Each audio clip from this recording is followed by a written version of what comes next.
Forbidden Fruits is a horror comedy movie. I didn't know anything about this one, but I saw it. I love horror films, so I wanted to check it out. This is directed by Meredith Allaway and co-written with her and Lily Houghton, based off of Lily's play of the same, I don't know if it's the same name, but it's a one location kind of play. So this movie is described as Mean Girls, but they're witches. So that was enough to get me in the door. We're following a mall, and one of the stores is called Free Eden.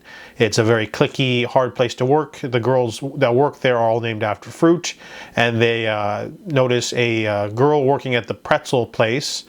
Her name's Pumpkin, though, so they kind of like want someone who has a similar name. I guess pumpkin's not really a fruit, but they want to sort of get her in. So this new girl, Pumpkin, now works with Apple, the sort of queen bee. Then there's Cherry, the ditzy blonde one, and then there's also Fig, played by Alexandra Shipp. So it's really good performances from all the women. They, even though the movie's campy, they play it with a really good seriousness. And Lily Reinhart plays the main one, Apple, and she takes a really big liking to Pumpkin. However, each of them have secrets, and the first one is that they induct her into a coven of witches after hours. So they take her to do a ritual, and then they sort of create this sort of creed that they are, a coven of witches all about sisterhood and friendship and closeness.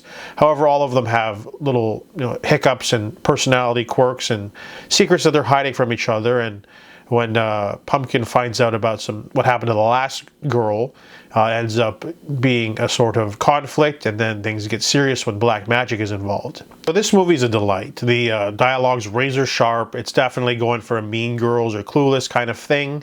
Really good funny parts, but also the movie differentiates itself with the horror aspect, the black magic they use. They get together in a circle and do a hex, and the hex sort of works on its own to attack whoever is against the group. So they don't really know who the hex is going to go after, but it ends up getting really serious and becoming something that the other girls, they get afraid, because they're gonna, it's almost like if you're not with us, you're against us kind of thing. So ultimately it ends up in a really interesting way. If there's any faults of the movies, I guess they try to sequel bait at the end with the end credits sequence, which I didn't like.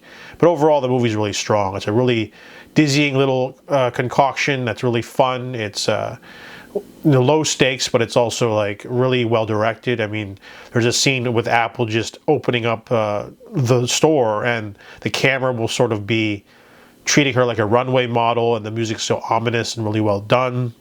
You do a lot with very little, because most of the sets is just a mall, or the back rooms of a mall, or the parking lot of a mall, and they still managed to vary it up a little bit. So Forbidden Fruits is a really strong film, and I give it an 8 out of 10.